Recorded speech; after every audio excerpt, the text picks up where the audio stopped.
Yo, what's up, diggity dogs? Give me a high five! In the last episode, we engaged with... and now we're on to a much more uplifting subject, ranking the characters of RWBY by RWBY. You know, and I'm not sure if a lot of my followers are old enough to remember this, but back in like 2019, like for most of 2019, I was a complete fucking nut for this, a complete fanatic of this show. I had Funkos of all four members of Team RWBY. I had a poster in my college dorm for first 4 semesters. Half my college career, I bought a Rooster Teeth First account that's been completely useless for the past 2 years for obvious reasons. And a few months ago, I nearly got turned into roadkill getting the first 6 seasons on Blu-ray. 19-year-old me would have creamed in his pants to make purchase of that item. But anyway, on to ranking the characters of RWBY. So firstly, I put these guys in IDK because I'm not very familiar with the spin-off material. And also like most of these guys from like the Amity Arena thing. Like, the Amity Arena didn't really engage with that much. Like, a lot of them were there just, like, show off their interns' character designs, or Make-A-Wish kids, probably, or something. But anyway, here we go. On to ranking the characters of RWBY. Ruby Rose herself, she is in the territory of Ahoy because... for one reason and one reason alone, she's adorable. I mean, she's a big titty goth girl. She's like 5 feet tall. She's shy, has no social skills, and is a complete gun nut, which is adorable. And he's using a gun. Her weapon's probably so big in real life, probably would have broken her spine. But anyway, this character is just adorable, a complete ray of sunshine that somehow manages to maintain her idealism, even after everything that pulls through, really serves as a voice of, as a token good teammate, like someone whose idealism sticks through the story and stuff. So she goes into Ahoy.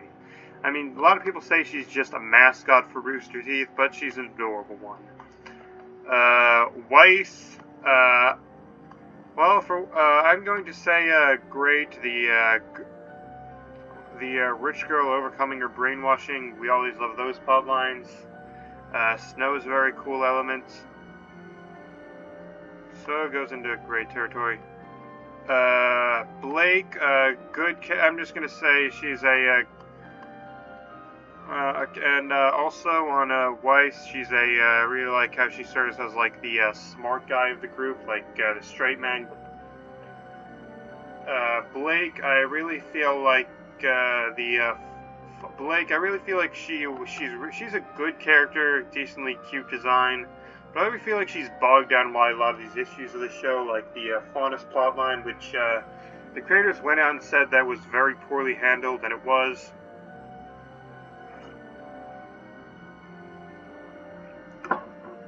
And there's also her relation to Adam, which felt very poorly handled, like, and a lot of people say that, and it really doesn't feel like she has a plot line after seeing as after season 7, it just, after the end of season 6, I really feel like her plot line doesn't have, like, a strong focal point. Like, now that the Faunus and Adam are, she's gone away from that, like, good for her, very good, like, your escape from building outside of domestic abuse, but just your character arcs, you still need a focal point for your character arc. Yang, I'm just gonna say she's a good character. I mean, she's one of the main characters, so of course she has some of the best development. And there's the fact that there's a character named Yang Xiaolong who's voiced by a white woman and is heavily implied to be okay, and I just don't know how to feel about that. I actually don't know the character's ethnicities, but I really feel like she went from the female version of the obnoxious frat bro in season 3, and after that she just became like a bitter, gruff, punch everything. So, just good. Really feel like she was the most bogged down of the characters.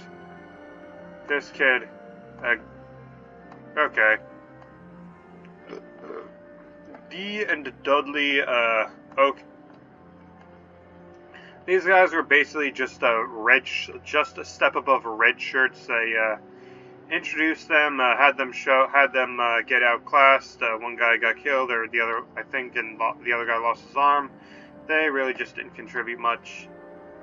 Amber, okay, I really feel like she didn't have any characterization whatsoever. Like, and even though the maidens are, I really feel like the maidens were underutilized. Like, given the fact that how important they are, she really just didn't really feel like she had any. She just felt like some wandering warrior who was just a sitting duck when she got captured. Leo Lionheart. His name is literally Lionheart.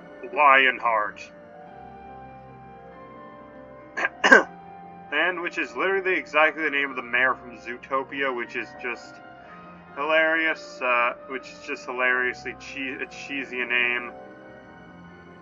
And I really feel like he was a decent character, and I found it odd that Mistral had like such a heavy like East Asian aesthetic, it felt like the issue of Raya and the Last Dragons, where it's just like a generic East Asian aesthetic, populated by Caucasians and other non-Asians, really turning into, well, just that, like a design for their buildings without really like giving the kingdom its own culture or anything. But yeah, Leonardo Lionheart, like, I really feel like he was a good play on the deconstruction of, like, the cowardly, having a coward for an ally, what that would cause him to do. Pietro Polendina,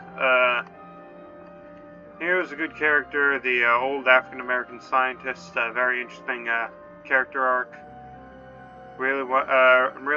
I mean, he's probably died because, like, the whale thing, and, I mean, also the story of Jonah, don't consider him a role model. But yeah, he was a decent grandfatherly figure. Okay, she really doesn't do that much. Cirque du Soleil doesn't do much. Cinderfall, garbage, one of the most garbage characters, just a riff-off of, Azula with just a generic desire for power. Like, I feel like there are a bunch of video essays explaining why she's a bad character or something. She just really feels like a static character, and is also cliche. Clover Ebby, good character, really served as a good antithesis to Cure Crow before he ended up the fact they killed him off so early really felt like they upped the stakes of the show. We're really willing to change things, to actually trying to mix things up.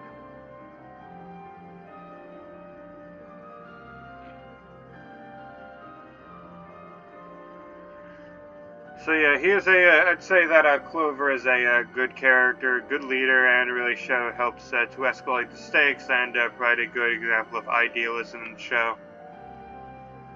Caroline Cordovan, good character. She was she fills the role like the paranoid general trope, and I like that she's voiced by Rachel Alucard from BlazBlue. Love that game. Corsac and Fennec Albane, they were just okay. They were like the creepy twins duo that one of them got killed. Yeah, they really just felt like mooks. Elm, okay, I'd say just okay. She felt like a good antithesis to Yang, and I like her. I feel like with the Ace Ops, okay, that's a good pun. I really feel like there were too many characters introduced at once. Emerald, I feel like, I'm gonna be honest, we gotta add a...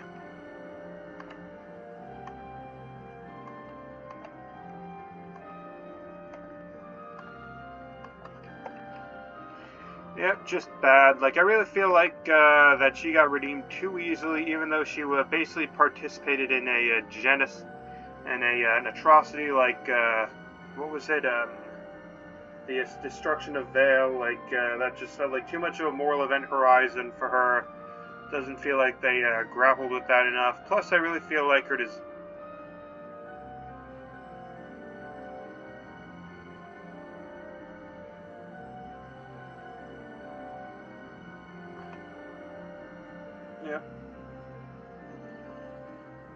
So there's that. And also, yep, it was the moral event horizon, just like destroying an entire stadium of innocent civilians just because your ego was scratched. That's also across the moral event horizon.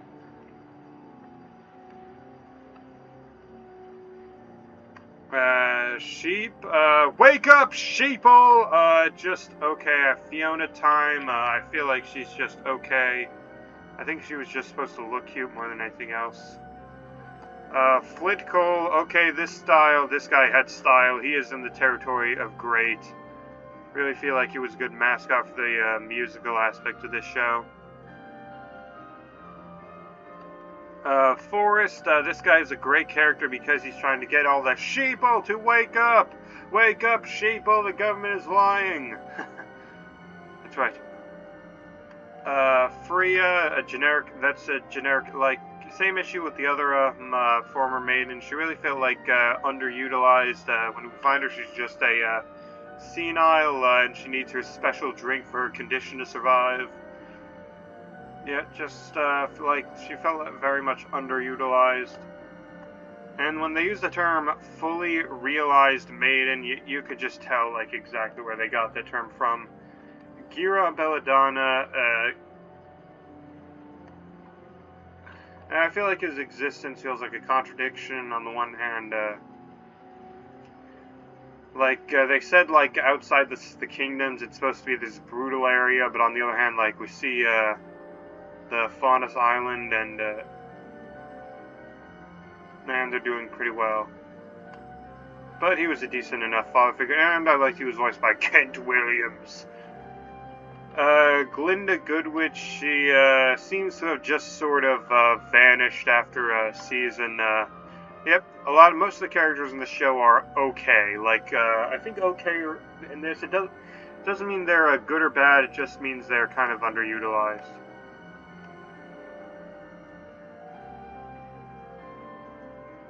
But yeah, I really feel like she was just like the big good sorceress and who just vanishes after season 3.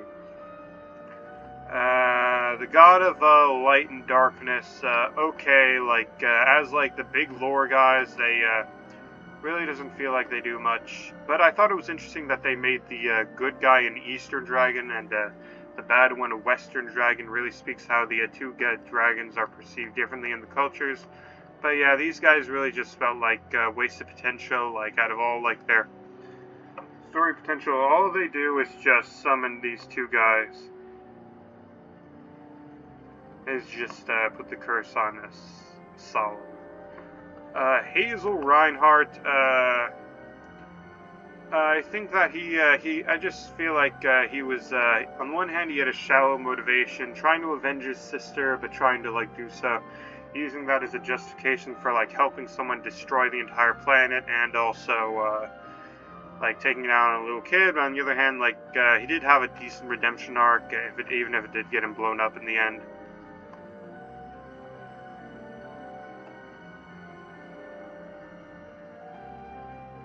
I forget who that guy is. I'll look him up later. Harriet Bree, bad. Like, what I don't like about her character is the fact that she, what she did wrong was, like, she basically approved of the nuking of the city thing, and then, when she finally disproved it, the sage guy got killed in her place, sacrificed himself in the place of everyone. And after that, she just gets off scot-free, even though that basically crossed moral horizon, like I said earlier, like destroying a stadium of civilians because her ego was scratched. Ilya Amatola, she gets promotion for being voiced by, I think, Makoto, who is 4th or 5th best girl, I can't tell. Coco Adele, she gets she is the honorary the whole landfill of tonight for one reason and one reason alone. She's based off of a literal actual Nazi, so there you go. Ironwood, okay, I just love this guy's arc. I really love how he's like just so desperate for the good of humanity as a whole, but as a whole he is willing to make any sacrifices need be.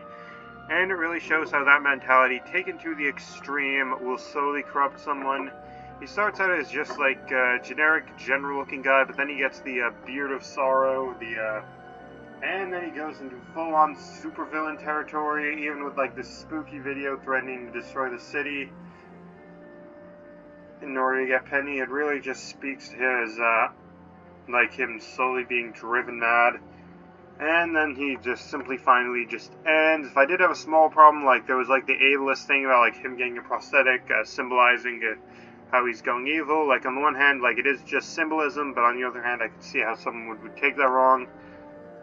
Jacques Sini, I feel like he's bad. Not just he's unlikable, but he's also underutilized, very much underutilized. Like, really feel like he didn't, like, after season 4, his relationship with his daughter just vanishes, and like they, like at the end of the season, they just drop a bridge on him without any ceremony. Just felt like going from a good antagonist to wasted potential.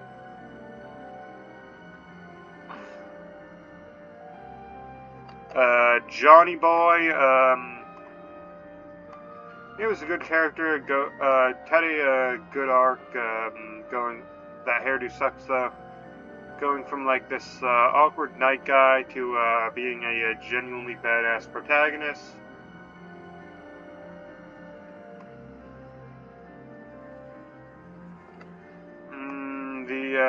The creator's genie fetish, just okay. I feel like the, Relic of Knowledge, really felt like that was just an underutilized mechanic. On the one, like, I feel like on one hand, just 3 wishes every century feels very limited. But on the other hand, like, getting to know everything, like, just 1 wish to know absolutely anything, that also feels kind of, like, limited, just, like, too simple an ability. I forget, I don't know that guy, Cully, Belladonna, same with her husband, doesn't have that much of a distinct character arc.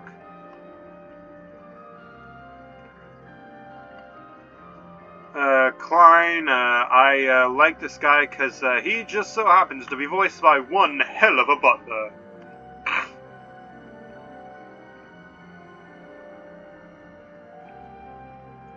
The Spider-Woman. Spider!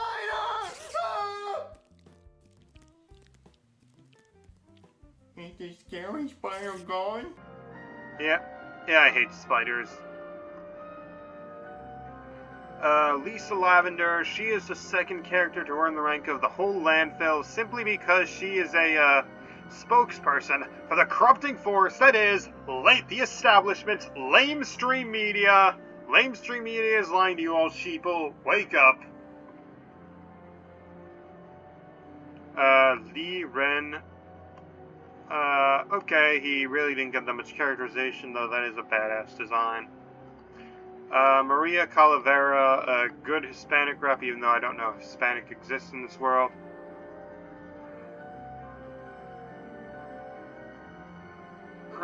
Just like, great example of an entertaining old lady, and really like the, crazy, like, eye design.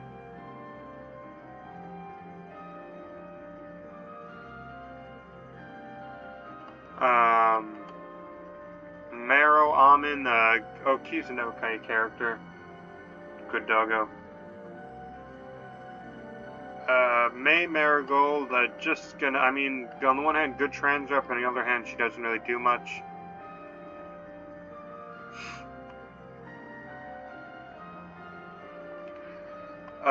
Mercury Black, he's voiced by Yuri Lowenthal. I feel like he's a good character. I mean, on the one hand, he is a villain, he is a complex villain, but they do remember that he is still, by and large, a villain.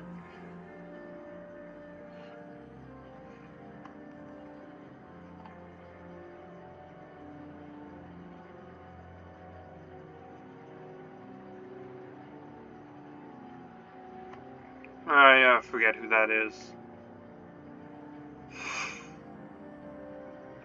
Neon Cat, bad. Really felt like the creators just trying to shoehorn in a meme or something.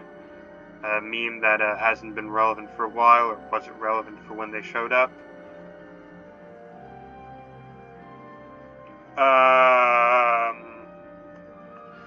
Neapolitan, great character simply because she is adorable. I love the cute mute. As you can tell from a certain other show I like, I love the cute mute character. And she is also used as a parasol and is ice cream colored, which is adorable, so, great.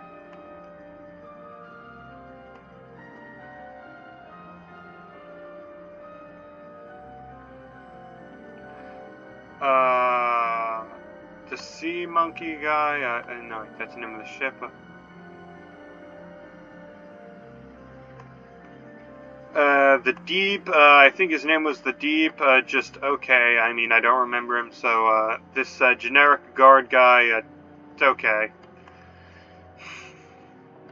Jean's sister's wife, that's a, like, somewhat cute design, so, okay. Bartholomew of Oobleck, I am going to put this guy in the great tier because I, like, Dr. Seuss. Dr. Seuss is awesome.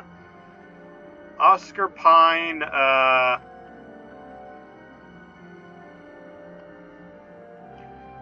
great character. Love how he goes from this, on the one hand, I feel like he's kind of generic, but really highlights another issue with this show, like, that Oz is literally possessing a 14-year-old forcefully, and they will eventually merge. But on the other hand, I feel like he's like the generic farm boy looking for big things, so, just gonna put him in good.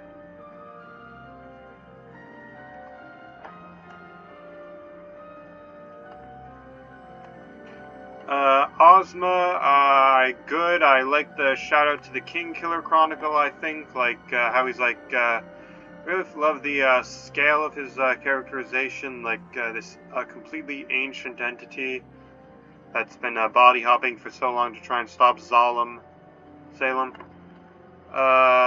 Ozpin himself, okay, I just think this guy was a, great character.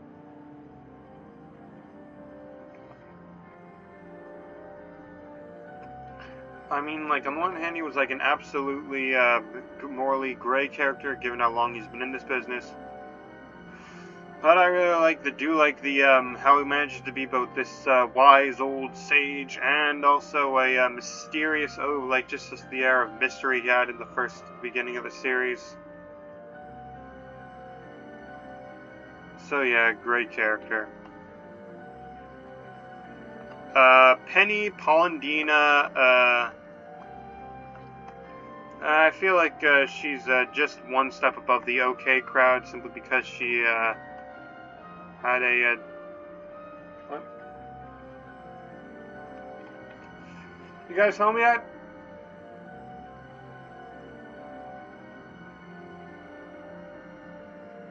Never mind.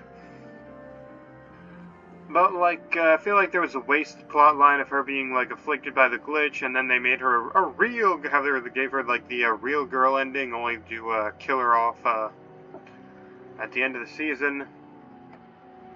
That felt like a, waste of time, to be honest.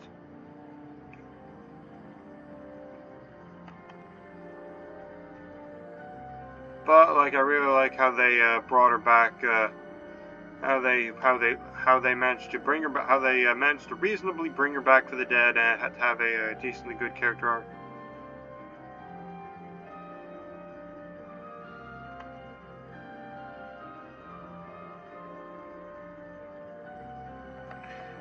This guy, okay, I think, like, Perry, I think his name was, okay.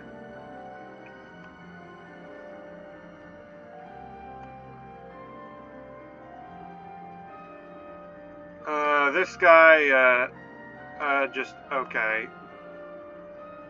I mean, he's not based off a Dr. Seuss guy, but okay, good, simply because he uses a weapon called a blunderbuss, which is totally metal. Pyrrha, really feel like she was a, good character, simply because, like, it showed they were willing to kill off a main character to change the status quo and establish stakes. It's the green-eyed redhead design, which is always good. Love the, Spartan aesthetic. And the classic arrow to the knee joke, which is always awesome. Crow, Okay, another Ahoy character. I mean, like, he's a decent example of, like, the badass uncle mentor with the crazy, robot weapon design. And if you've been following me a long enough time, you'd know that the Not My Crow hashtag is, it's been dead for a while, seeing as the series has been gone for 2 years, but the Not My Crow hashtag shall rise again, though the situation behind it has, complicated a bit, so I'm actually not sure about the Not My Crow hashtag anymore. I'm like just not sure, so just leave it there. Raven Branwen, I'm sorry, but you're just an awful mother. You completely vanished at the end of season 5. You just abandoned your daughter. You are just a bad mother through and through. Your daughter, I mean.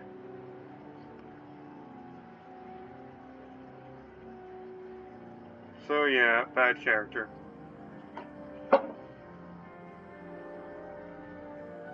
And then completely vanish. Lee Ren, good character. On the one hand, I feel like good, but like just by virtue of being one of the main characters. But I really feel like he's underutilized. His stoic nature. I feel like his arc in season 4 about killing the monster. There's really isn't a lot of weight to it because the Grimm up until now have been treated as generic video game enemies. In fact, that's what they've always been, generic video game enemies. Oh, for a second I thought I got my hand stuck in a bottle. So, yeah, I really feel like he's just a bit too stoic, but on the other hand, Renora is one of the better ships in the show. So I'll get to Nora shortly. Robin Hill. I feel like that's kind of a generic name, like Robin Hill. And I like that they got Velvet Crow's voice actor, Christina V. Also, the voice of Miraculous Ladybug, which I love that show. Robin. I feel like Robin Hood, like, okay, that's a good character based off of the show, but I really couldn't feel whether or not she was like supposed to be an actual politician character, or like this renegade rebel. Feel like that was conflicting. But I really like her confidant with Crow. Really felt like showed like two rebels like bonding over something.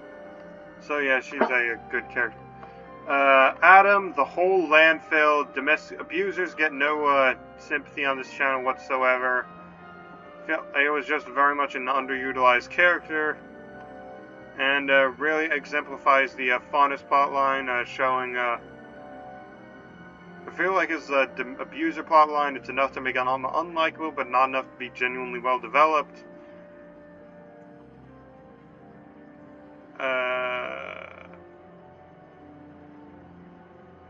It felt like he's the exemplifies the Faunus plotline of like vilifying racial people fighting for racial equality. Like really shows, really just encapsulates a lot of the. He's an unlikable character, along with being exemplifying a lot of flaws of the show.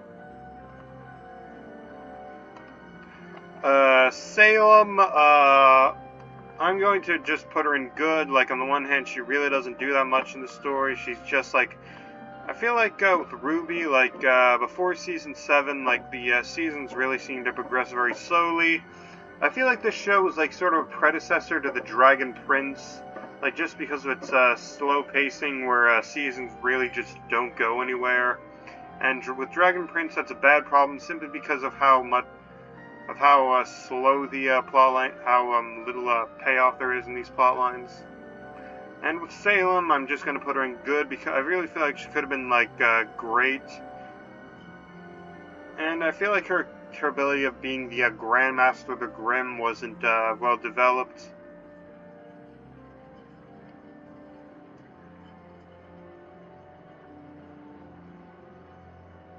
And and I mean, she has a cool design, but just doesn't really do enough for me.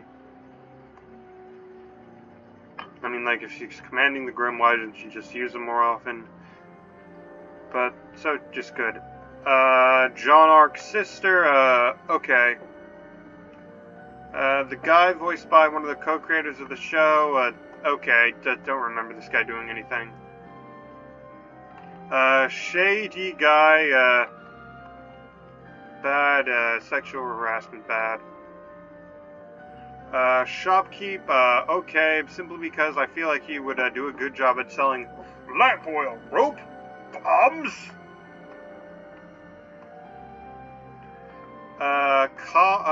Sienna Khan!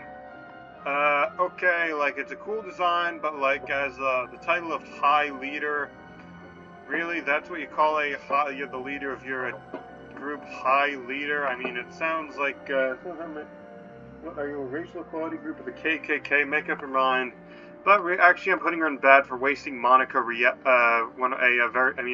good anime voice actor.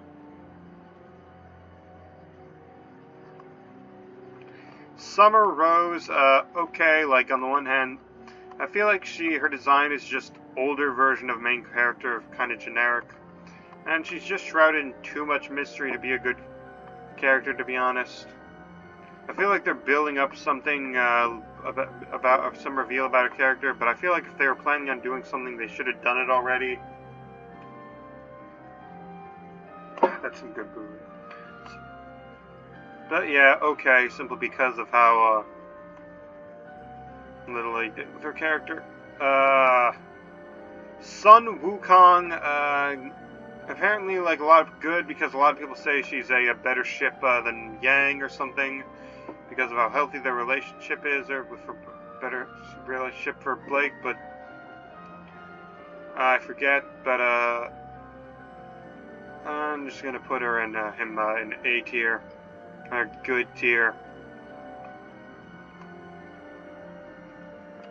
Taiyang Xiaolong, another guy with a Chinese name voiced by a white guy, so just okay, don't really feel like this. Really feel like this guy was underdeveloped, didn't really do anything.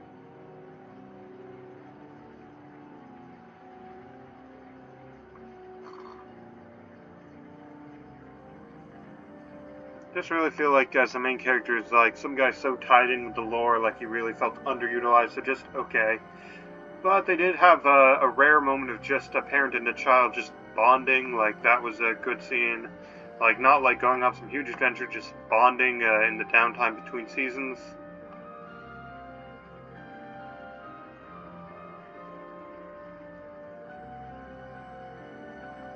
Crocodile Girl, okay.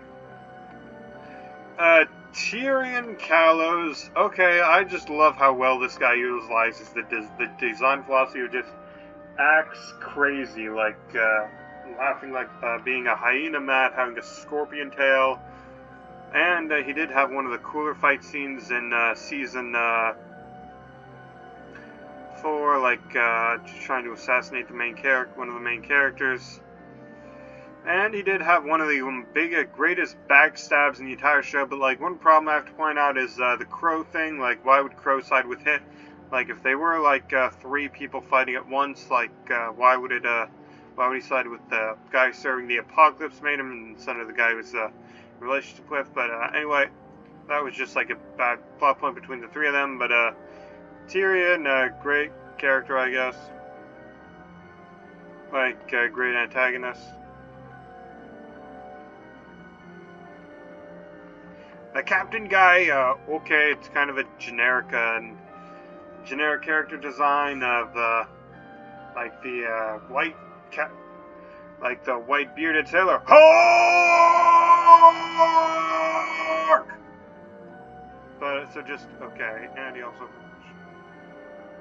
the, innkeeper woman, okay. The pilot guy, okay as well, like, they gave him a slight bit of characterization and killed him off, so just okay. The Nora's relative thing, Really wish they established that better, but that was a genuinely heartwarming scene, but she only appeared for one scene, so just, okay. Nora Valkyrie, once again, another good character. And I feel like her character, she really didn't feel like that.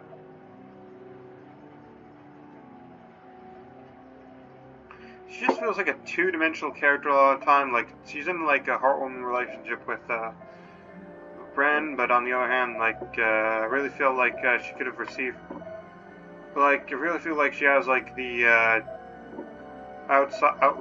heroic inside, but the outside of, like, the ENFP girl, so just a good tier.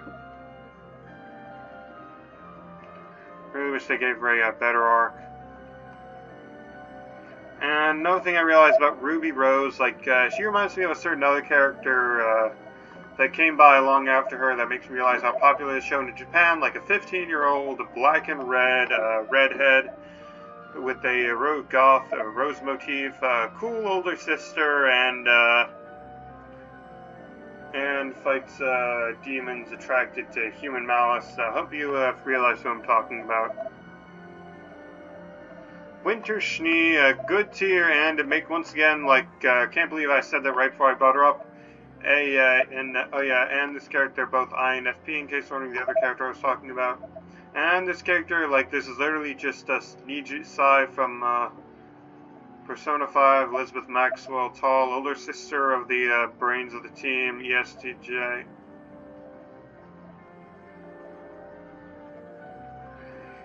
But, like, I really like to return. I feel like her, like, Winter Shini becoming the Winter Way Maiden, that was the most generic plot point imaginable. But I really like how she does serve as, like, a foil for Ironwood, as, like, a leader in the military. So, yeah, just a good character. Velvet the, Rabbit. Good. She was just a good character. I mean, she had that one good fight scene before vanishing again.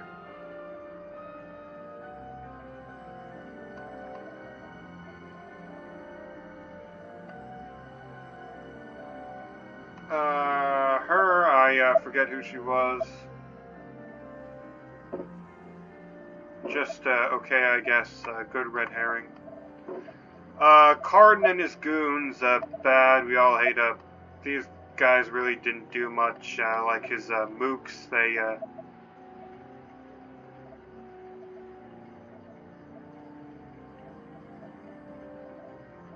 didn't do much. And, Cardin, he just felt like, he really felt like he could have, he really just vanished after Season 2, like, had one season, Season 2, then just vanished into thin air. Just shriveled up, I reckon. So, just bad characters. These two, apparently, they were literally just introduced in the show, so, these two, guys could... So, these two such as the show could dress as them or something. They had a somewhat good fight scene. So, just okay. The crab guy, just, okay. Doesn't do anything I remember. Junior Zhang, had one good fight scene, I guess. Holy shit, and actually good. Okay, Roman Torchwick. Okay, this is by far my favorite character in the friggin' show. Like, he is a great performance by Greiji Haddock, great, like, mob boss persona. Like, they'll use a cane as a shotgun. Epic. Really like how he manages to just loved his survivalist philosophy. Loved his relationship with Neo. Like, and as you know, he's 1/3 of the design of a certain mascot of this channel, and he had one of the most memorable death scenes in the entire show. During his return after at the end of season 3.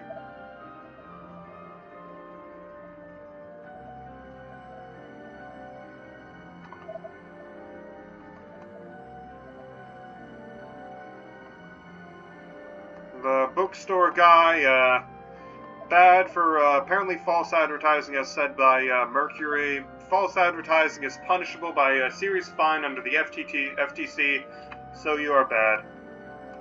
Arthur Watts, okay, another character I absolutely loved. I mean, he is probably up there with Futaba as one of my favorite hacker characters, simply because he goes completely fucking watchdogs in the entire city, and has a great plan to manipulate the guy into completely destroying the city from the inside out. And he has by far my favorite fight scene in the entire show, simply for how creative, while also brutal it was, his fight against Ironwood. And one of the best songs in the entire series. And loved how he had one final good arc in Season 8, even if they did kind of drop a bridge on him at the end. But yeah, Arthur Watts really earned his place as the brains behind Team Witch, and he has an epic mustache, that's good. Chainsaw Mook,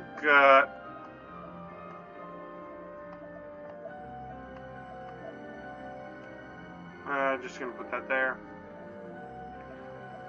Whitley, just gonna put that guy in, he was the annoying younger brother, I guess.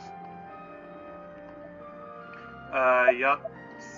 I forget him, just okay, he was like he was working under the Nazi, so, okay, just, yeah, he's bad for being associated with the Nazi, I guess.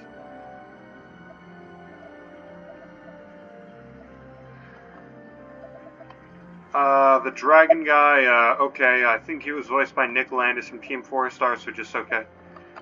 Zwei, I'm gonna just put this one in, good, because they, just good, like, they're a cute dog mascot, they're a rip-off of, Ein from, Cowboy Bebop. These two politicians really feel like, just okay, they were kind of bland, just, like, one guy, they just casually killed him off, like, just to show how mad Iron was. And the other woman, she doesn't have much characterization. Really felt like the politics were kind of really underdeveloped in Atlas. And finally, Willow Schnee. And we're gonna end on a better than nothing note. Good. Like, really liked how she feigned the act of being an alcohol. Cheers to the alcoholic lifestyle, but also she had really liked her plotline of secretly spying on her husband because of how much of a piece of shit he was. But, I really wish they gave her, and I really like how, involved she managed to get with the plotline, really managing to ditch the alcoholic persona, and, to extend, for the story. So, yeah, there it is, ranking the, characters ranging from completely forgettable and introduced just for a fight scene, to the, bad characters, to the, Ahoy characters, then finally the swabs of just the hordes of mediocrity. There's my ranking for the cast of RWBY. Good night.